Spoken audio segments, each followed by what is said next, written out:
1947 में मैन में एक बैंकर एंडी डुफ्रेस ने टिम रॉबिन्स को अपनी पत्नी और उसके प्रेमी एक गोल्फ पेशेवर की हत्या का दोषी ठहराया गया। चूंकि मैन राज्य में मृत्युदंड का प्रावधान नहीं है, इसलिए उसे लगातार 2 आजीवन कारावास की सजा दी गई और कुख्यात शशांक जेल में भेज दिया गया। एंडी अपनी बेगुनाही का दावा करता रहता है, लेकिन उसका ठंडा और गणनात्मक व्यवहार सभी को विश्वास दिलाता है कि उसने ऐसा किया है।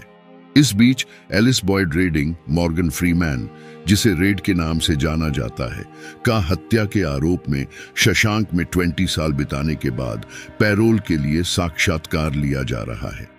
उसके सर्वोत्तम प्रयासों और व्यवहार के बावजूद रेड की पैरोल अस्वीकार कर दी जाती है, जिससे उसे कोई खास परेशानी नहीं होती है।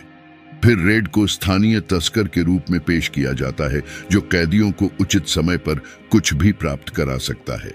सभी कैदियों को नए आगमन के बारे में सचेत करने के लिए एक अलार्म बजता है। रेड और उसके दोस्तों ने शर्त लगाई कि जो भी नई मछली जेल में अपनी पहली रात के दौरान घबराएगी। रेड ने एंडी पर बड़ा दांव लगाया। पहली रात के दौरान एक अधिक वजन वाला नवागंतुक कैदी, जिसका उपनाम मोटा गधा है, रोता है और हेवुड, विलियम सैडलर, को शर्त जीतने की अनुमति देते हुए जोर जोर से रोने लगता है। हालांकि यह जश्न अल्पकालिक होता है, जब मुख्य रक्षक बायरन हैडली क्लैंसी ब्राउन मोटे आदमी की बेरहमी से पिटाई करता है, क्योंकि वह कहने पर भी चुप नहीं रहता है। इस बीच एंडी स्थिर और शांत बना हुआ है। अगली सुबह कैदियों को पता चला कि मोटा गधा अस्पताल में मर गया, क्योंकि जेल का डॉक्टर रात के लिए बाहर गया था। एंडी ने उस आदमी के नाम के बारे में पूछताछ की, लेकिन हेवुड ने उसे बता दिया। लगभग 1 महीने बाद चीजों को खोजने की उसकी प्रतिभा के बारे में सुनकर एंडी रेड के पास जाता है। वह रेड से एक रॉक हथौड़ा ढूंढने के लिए कहता है, एक ऐसा उपकरण जिसके बारे में उसका दावा है कि यह रॉक संग्रह और मूर्तिकला के उसके शौक के लिए आवश्यक है। रेड उसके इरादों के बारे में कुछ सवाल पूछता है, जिसे एंडी हंस देता है। रेड आदेश देने के लिए सहमत हो जाता है और एंडी को अद सिस्टर्स के बारे में भी चेतावनी देता है, कैदियों का एक समूह जो अन्य कैदियों का यौन उत्पीड़न करता है, सबसे महत्वपूर्ण रूप से उनके नेता बोग्स मार्क रोल्स्टन, जो एंडी पर क्रश है। हालांकि अन्य कैदी एंडी को वास्तव में एक ठंडी मछली मानते हैं। रेड एंडी में कुछ देखता है और शुरू से ही उसे पसंद करता है। रेड सोचता है कि एंडी भविष्य में भागने के लिए हथौड़े का उपयोग करने का इरादा रखता है, लेकिन जब वह अंततः उपकरण का वास्तविक आकार देखता है, तो उसे समझ में आता है कि एंडी क्यों हंसा था, और वह भी हंसता है, इस विचार को दरकिनार करते हुए कि एंडी कभी भी इसका उपयोग अपना रास्ता खोदने के लिए कर सकता है। कारागार। अपनी कैद के पहले 2 वर्षों के दौरान एंडी अपना अधिकांश समय जेल में कपड़े धोने या बोग्स और सिस्टर्स से लड़ने में बिताता है। हालांकि वह लगातार उनका विरोध करता है और हर बार उनसे लड़ता है, एंडी को नियमित रूप से पीटा जाता है और बलात्कार किया जाता है, लेकिन वह इस बारे में चुप रहता है। जब जेल की इमारतों में से एक की छत पर तारकोल डालने के कार्य विवरण की घोषणा की जाती है, तो रेड एंडी और उनके कुछ पारस्परिक दोस्तों को काम सौंपने के लिए कुछ प्रयास करता है, जिससे सभी को सामान्य से छुट्टी मिल जाती है। नौकरी के दौरान एंडी ने हैडली को आगामी विरासत के लिए कर चुकाने की शिकायत करते हुए सुना। एक बैंकर के रूप में अपनी विशेषज्ञता का लाभ उठाते हुए एंडी ने हेडली को बताया कि कैसे वह IRS से प्राप्त अपने पैसे को अपनी पत्नी के लिए एक मुश्त उपहार में बदलकर सुरक्षित रख सकता है। फिर वह टारिंग कार्य के दौरान अपने साथी कैदियों के लिए कुछ ठंडी बियर के बदले में हेडली को कागजी काम पूरा करने में सहायता करने की पेशकश करता है।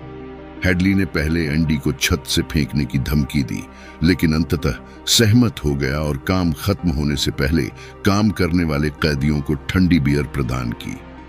रेड की टिप्पणी है कि एंडी ने जेल प्रहरियों के साथ अपने साथी कैदियों के साथ पक्षपात करने का विशेषाधिकार प्राप्त किया होगा, लेकिन वह यह भी सोचते हैं कि एंडी ने ऐसा केवल फिर से सामान्य महसूस करने के लिए किया था। एक फिल्म देखते समय एंडी एक और असामान्य मांग के साथ रेड के पास जाता है और अभिनेत्री रीटा हेवर्थ के बारे में पूछता है। रेड मांग से आश्चर्यचकित है, लेकिन ऑर्डर देने के लिए सहमत है। जैसे ही वह थिएटर से बाहर निकलता है, एंडी का सामना एक बार फिर सिस्टर्स से होता है। हालांकि वह बलात्कार से बचने के लिए बात करने में सक्षम है, लेकिन उसके जीवन के 1 इंच के भीतर ही उसे बेरहमी से पीटा जाता है, जिससे उसे 1 महीने तक अस्पताल में रखा जाता है।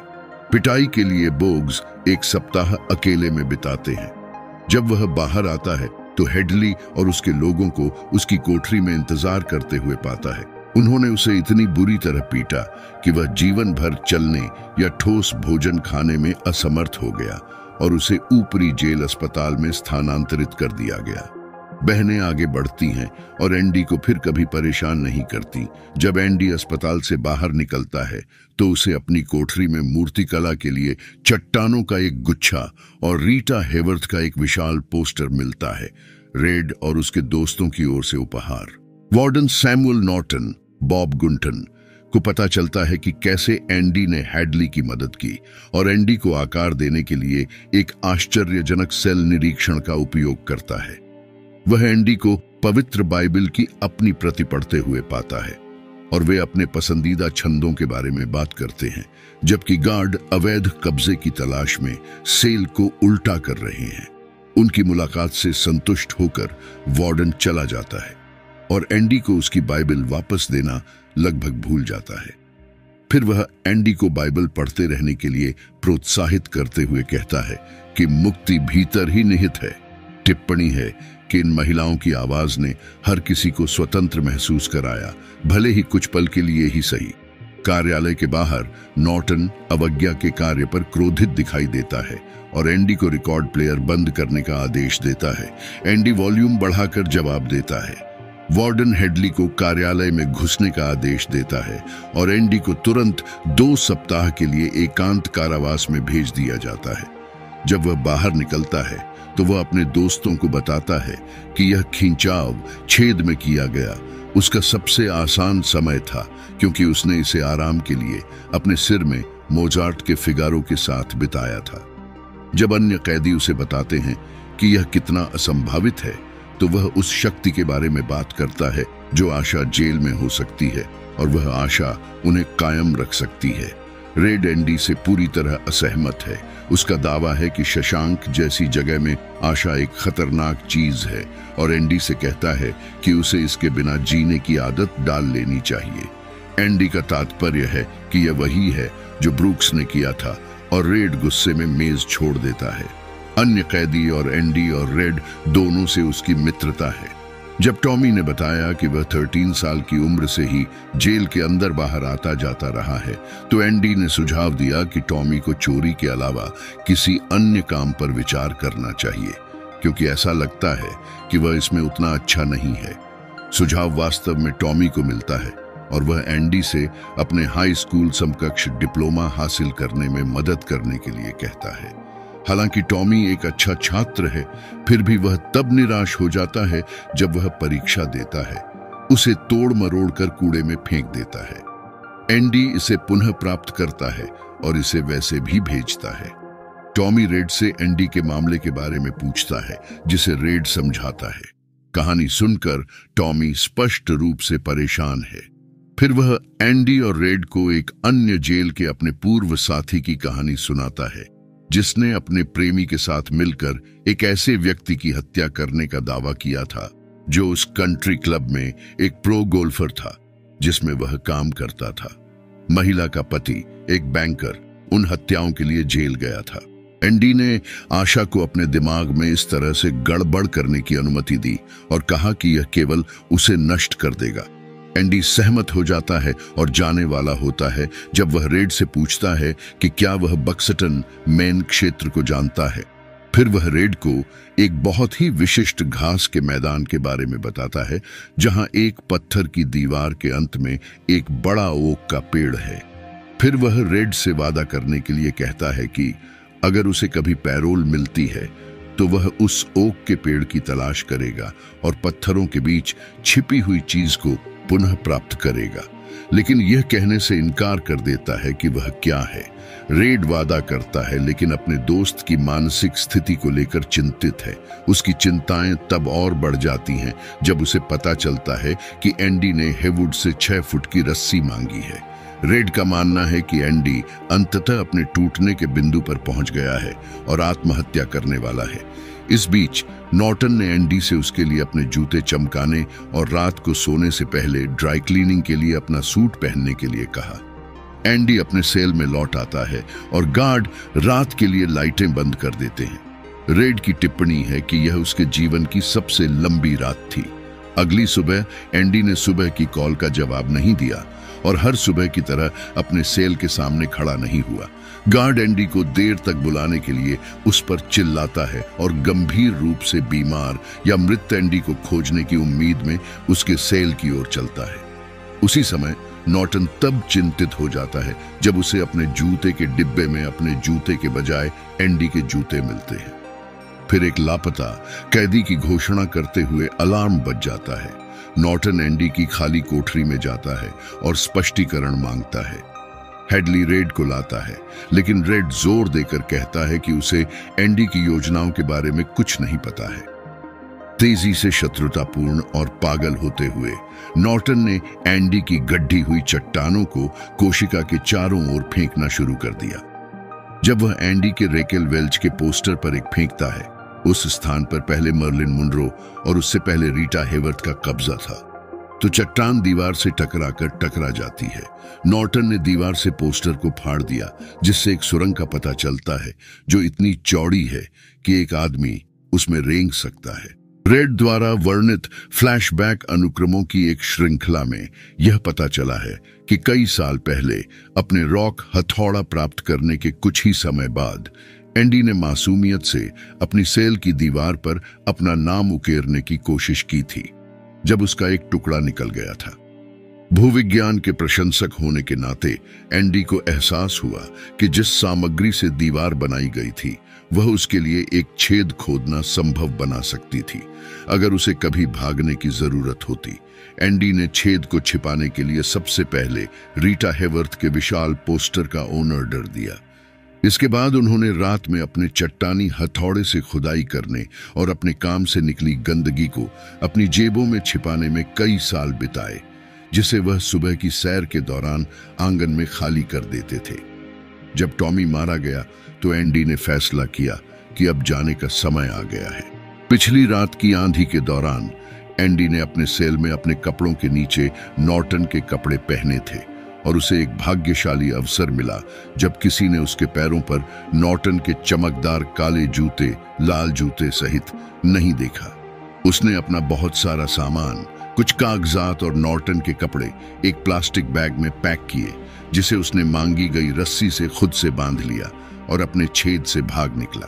उसके द्वारा खोदी गई सुरंग उसे जेल की 2 दीवारों के बीच की जगह तक ले गई, जहां उसे एक सीवर मुख्य लाइन मिली। एक चट्टान का उपयोग करते हुए उसने कई बार बिजली के झटके के साथ सीवर लाइन पर प्रहार किया और अंततः उसे तोड़ दिया। पाइप में निहित कच्चे सीवेज के 500 गज तक रेंगने के बाद एंडी दीवारों के बाहर एक नाले में उभरा। बाद में एक खोजी दल को उसके जेल के कपड़े, साबुन की एक टिकिया और एक बहुत घिसा पिटा पत्थर का हथौड़ा मिला। जबकि वार्डन और रेड एंडी के प्रतिभाशाली भागने की खोज कर रहे हैं, एंडी पोर्टलैंड में मेन नेशनल बैंक में चला जाता है, जहां उसने नॉर्टन का पैसा लगाया था।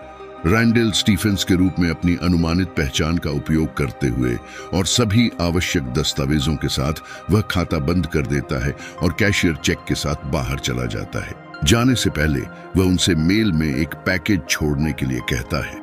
उसने लगभग 1 दर्जन अन्य स्थानीय बैंकों का दौरा जारी रखा और अंत में उसे लगभग $370,000 मिले। पैकेज में वार्डन नॉर्टन की लेखांकन पुस्तकें शामिल हैं, जो एंडी के लिखित बयानों और गवाही के साथ सीधे पोर्टलैंड डेली बगले अखबार में पहुंचाई जाती हैं। कुछ ही समय बाद मैन राज्य पुलिस ने विकासशील कहानी को कवर करने के लिए कई पत्रकारों के साथ शशांक जेल पर धावा बोल दिया।